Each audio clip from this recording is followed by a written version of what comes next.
I met Evelyn because she was referred to see me by her husband, which, is a bit of a red flag. So I asked her why she came in, and she said, well, my husband's pretty upset, and he told me I needed to get some counseling. So I said, well, what's your husband upset about? And she said, well, I'm not putting out. I said, putting out? She goes, I'm not giving him sex. Ah, okay. So my next question was, what else are you not doing? So then she started to tell me, well, what else am I not doing?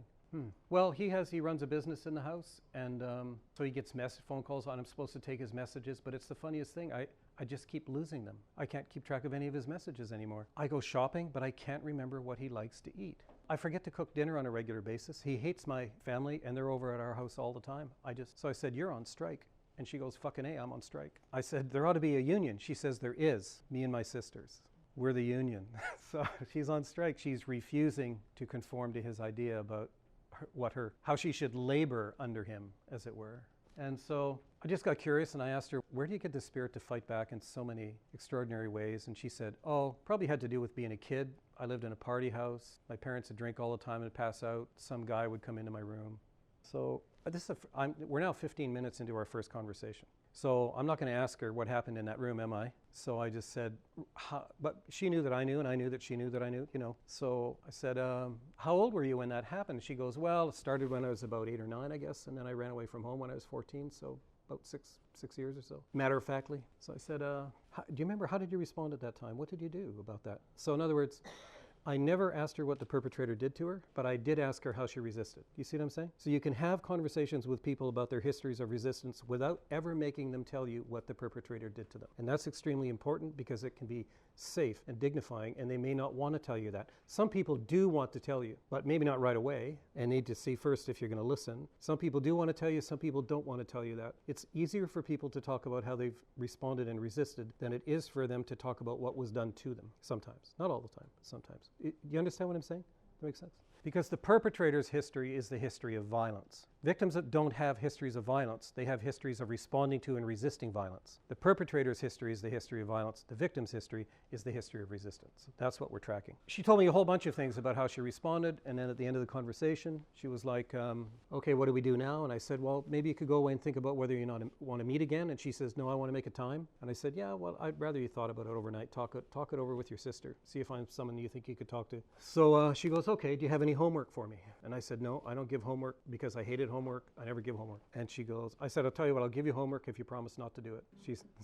She laughed and she said, okay. So I said, what do you like to do? She said, I like to journal. I said, okay. What do you journal about? I journal how I'm feeling. I said, okay. How about you journal all the ways in which you responded to the violence you endured as a kid? So she went away, and then she brought this to our second meeting. So our second meeting was all about exploring all of her myriad, multiple, extraordinary, dignified, painful, awful, beautiful forms of resistance. I'd be crying and pushing his hand away, asking him to stop. It got to the point where I'd not go home if the car was not parked outside, or I'd play outside until my mom or older sister got home. She lived a block and a half from her school. It took her an hour and a half to get home every day, for which she developed a reputation of being absent-minded, but far from. She didn't want to be at home unless it was safe. I remember sleeping with my clothes on. It was my security for a while. By the time they could get my pants undone and down and undo theirs, I'd have my pants up again. I'd sleep on my stomach and lay stiff if my parents had a drinking party. I'd lay on the outside of my kid sister's covers in bed so no one would hurt her. If they had to get their rocks off, I would rather it be me instead of her. So every time they had parties, I slept in my clothes, and sometimes I had a knife in the door frame. When I was 15, I started going to the bar. When men started paying attention to me, it felt good,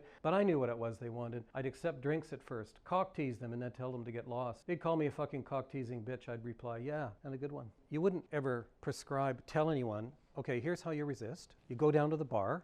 You know what I mean? It's not prescribed behavior. But you can see what she's on about, can't you? She's going to find and challenge and piss off assholes wherever she fucking can. That's what she's going to do. Is that dysfunctional behavior? You see what I mean?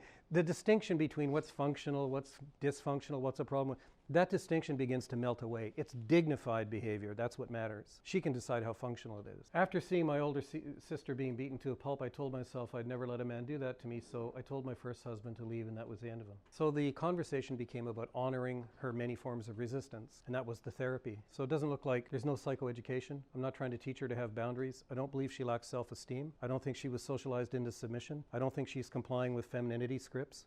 None of that. Because if those things were true, you wouldn't find her her resisting in all these multiple ways, would you? If she was socialized into submission, how could she have been resisting all these ways? If she lacked self-esteem, how could she esteem herself enough to tell those bastards to fuck off in the bar? Do you see what I mean? So all of those kinds of cliches about victims begin to melt away when you begin to look at how they actually respond and resist.